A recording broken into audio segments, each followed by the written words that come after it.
ಗುರುದೇವ್, ಕಟಕ ರಾಶಿಯವರು ಸಕ್ಸಸ್ ಆಗ್ತಾ ಇಲ್ವಾ? ನಿಮ್ಮ ಸಕ್ಸಸ್ ಸೀಕ್ರೆಟನ್ನು ಇಂದಿನ ಈ ಸಂಚಿಕೆಯಲ್ಲಿ ಪರಿಪೂರ್ಣವಾಗಿ ತಿಳಿಸ್ಕೊಡ್ತಾ ಇದ್ದೇನೆ. ಹಾಗೆ ವಿಡಿಯೋವನ್ನು ಎಲ್ಲೂ ಸ್ಕಿಪ್ ಮಾಡದೆ ಕೊನೆವರೆಗೂ ನೋಡಿ.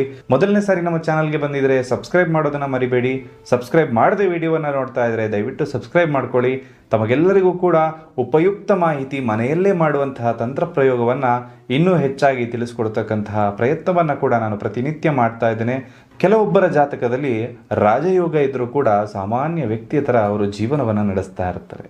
ಅದೇ ಇನ್ನೂ ಕೆಲವರ ಜೀವನದಲ್ಲಿ ಯಾವುದೇ ಯೋಗ ಇಲ್ಲದಿದ್ದರೂ ಕೂಡ ದಿನದಿಂದ ದಿನಕ್ಕೆ ಅಭಿವೃದ್ಧಿಯನ್ನು ಆಗ್ತಾ ಇರ್ತಾರೆ. ದಿನದಿಂದ ದಿನಕ್ಕೆ ಅವರು ಇಂಪ್ರೂವ್ಮೆಂಟ್ ಆಗ್ತಾ ಇರ್ತಾರೆ. ಅದಕ್ಕೆ ಮೂಲ ಕಾರಣ ಏನಪ್ಪ ಅಂತಂದರೆ, ನಾನು ಯಾವ ದಾರಿಯಲ್ಲಿ ಹೋದರೆ ಸಕ್ಸಸ್ ಆಗ್ತೀನಿ, ನನಗೆ ಯಾವ ದಾರಿಯಲ್ಲಿ ಹೋದರೆ ಸಕ್ಸಸ್ ಇದೆ ಅಂತಕ್ಕಂಥದ್ರ ಬಗ್ಗೆ ಪರಿಪೂರ್ಣ ಮಾಹಿತಿ ಅವರು ಅವರ ಜಾತಕವನ್ನು ನೋಡಿ ತಿಳ್ಕೊಂಡಿರ್ತಾರೆ.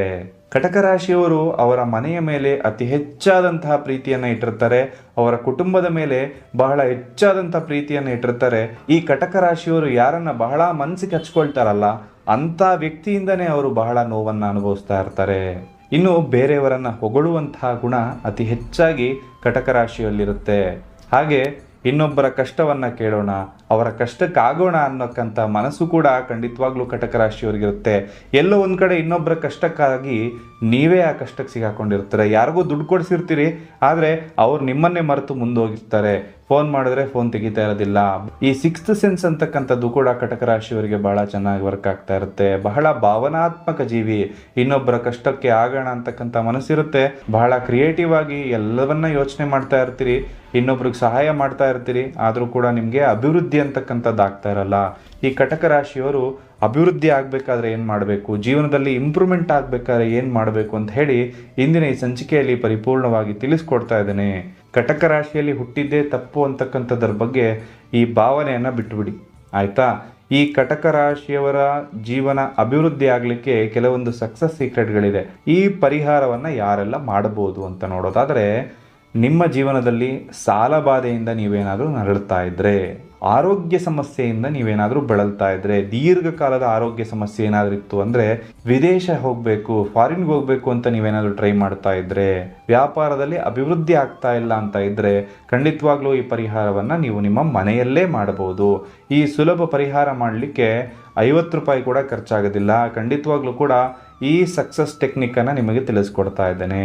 ಗಂಡ ಹೆಂಡತಿ ನಡುವೆ ಏನಾದರೂ ಸಮಸ್ಯೆಗಳಾಗ್ತಾ ಇದ್ದರೆ, ಮನಸ್ತಾಪ ಹೆಚ್ಚಾಗ್ತಾ ಇದ್ದರೆ, ಚಂಚಲವಾಗಿರ್ತಕ್ಕಂತಹ ಮನಸ್ಸೇನಾದರೂ ನಿಮಗೆ ಜಾಸ್ತಿ ಆಗಿದ್ದರೆ, ಡೈವರ್ಸ್ ಹಂತದವರೆಗೆ ಹೋಗಿರ್ತಕ್ಕಂತಹ ಗಂಡ ಹೆಂಡತಿ ಕೂಡ ಈ ಪರಿಹಾರವನ್ನು ಮಾಡೋದ್ರಿಂದ ಒಂದಾಗ್ತಕ್ಕಂತಹ ಸಂಭವಾತಿ ಹೆಚ್ಚಾಗಿರುವಂಥದ್ದು.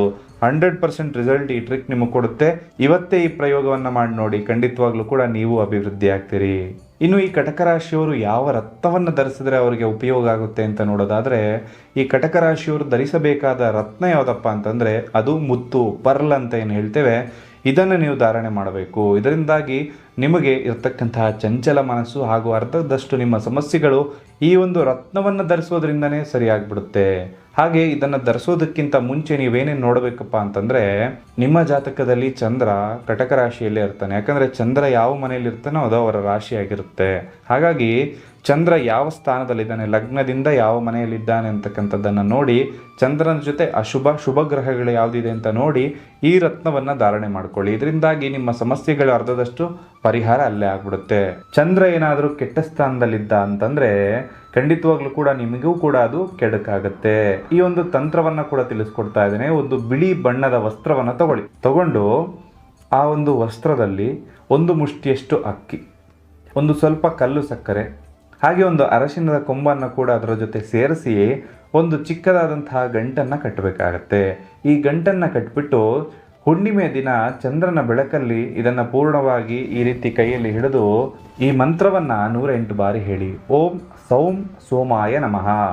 ಇದೊಂದು ಪವರ್ಫುಲ್ ಬೀಜಾಕ್ಷರಿ ಮಂತ್ರ ಆಗಿರ್ತದೆ. ಇದನ್ನು ನೀವು 108 ಬಾರಿ ಜಪವನ್ನು ಚಂದ್ರನ ಬೆಳಕಲ್ಲಿ ಮಾಡಿ, ಇದನ್ನು ನಿಮ್ಮ ಮನೆಯ ಹತ್ರವೇ ಚಂದ್ರನ ಬೆಳಕಲ್ಲಿ ಇಡೀ ರಾತ್ರಿ ಇಟ್ಟುಬಿಡಿ. ಬೆಳಗ್ಗೆ ಆಗೋಷ್ಟೊತ್ತಿಗೆ ಚಂದ್ರನ ಎನರ್ಜಿ ಎಲ್ಲ ಕೂಡ ಇದು ಹೀರ್ಕೊಂಡಿರ್ತದೆ.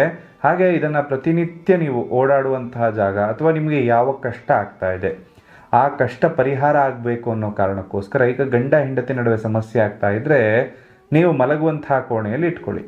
ಇನ್ನು ವಿದ್ಯಾರ್ಥಿಗಳಿಗೆ ಓದಲ್ಲಿ ಸಮಸ್ಯೆ ಆಗ್ತಾ ಇದೆ ಅಂತಂದರೆ ನೀವು ಓದುವಂತಹ ಕೋಣೆಯಲ್ಲಿ ಇಟ್ಕೊಳ್ಳಿ. ವಿದೇಶಕ್ಕೆ ಹೋಗೋದಕ್ಕೆ ಸಮಸ್ಯೆ ಆಗ್ತಾ ಇದೆ ಅಂದರೆ ನಿಮ್ಮ ಪಾಸ್ಪೋರ್ಟ್ ಜೊತೆ ಇಟ್ಕೊಳ್ಳಿ. ಹಾಗೆ ನಿಮ್ಮ ಸಮಸ್ಯೆಗೆ ಅನುಗುಣವಾಗಿ ವ್ಯಾಪಾರ ಸ್ಥಳದಲ್ಲಿ ಸಮಸ್ಯೆ ಆಗ್ತಾ ಇದ್ದರೆ ವ್ಯಾಪಾರ ಸ್ಥಳದಲ್ಲಿ ಇಡಿ. ಅಥವಾ ನಿಮಗೆ ಕೃಷಿಯಲ್ಲಿ ಸಮಸ್ಯೆ ಆಗ್ತಾ ಇದೆಯಪ್ಪ ಅಂತಂದರೆ ನೀವು ನಿಮ್ಮ ಕೃಷಿ ಸಾಮಗ್ರಿಗಳನ್ನು ಇಡ್ತಕ್ಕಂತಹ ಜಾಗದಲ್ಲಿ ಇಡಿ. ಈ ರೀತಿಯಾಗಿ ಯಾವ ಸಮಸ್ಯೆಯಿಂದ ಬಳಲ್ತಾ ಇದ್ದೀರೋ ಆ ಸಮಸ್ಯೆ ಪೂರ್ಣವಾಗಿ ಪರಿಹಾರ ಆಗಬೇಕು ಅನ್ನೋ ಕಾರಣಕ್ಕೋಸ್ಕರ ಅದರ ಜೊತೆ ಇಟ್ಟಾಗ ಖಂಡಿತವಾಗ್ಲೂ ನಿಮ್ಮ ಸಮಸ್ಯೆ ಪೂರ್ಣವಾಗಿ ಪರಿಹಾರ ಆಗುವಂಥದ್ದು. ಹಾಗೆ ಕೇವಲ ಇದೊಂದು ಹುಣ್ಣಿಮೆ ದಿನ ಮಾಡ್ಬೋದಾ ಅಂತ ಕೇಳಿದ್ರೆ ನಿಮಗೆ ಇನ್ನೊಂದು ಪರಿಹಾರವನ್ನು ತಿಳಿಸ್ಕೊಡ್ತೇನೆ. ಇದನ್ನು ಪ್ರತಿನಿತ್ಯ ನೀವು ಮಾಡ್ಬೋದು. ಚಂದ್ರನ ಅಂಶವುಳ್ಳಂತಹ ಇನ್ನೊಂದು ವಸ್ತು ಅಂದರೆ ಅದು ಶಂಖ.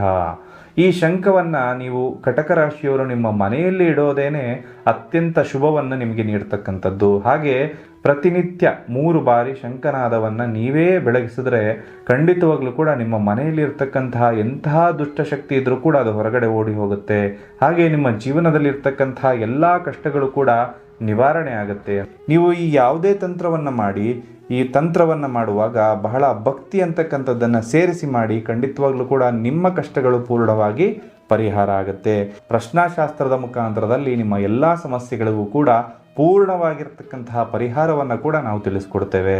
ಈ ಒಂದು ಕಟಕ ರಾಶಿಯವರಿಗೆ 2025ರಲ್ಲಿ ನೀವು ಅಂದುಕೊಂಡಿದ್ದೆಲ್ಲ ಸಾಧ್ಯ ಆಗಲಿ. ಎಲ್ರಿಗೂ ಕೂಡ ಶುಭವಾಗಲಿ. ಸರ್ವೇ ಜನಃ ಸುಖಿನೋ ಭವಂತು.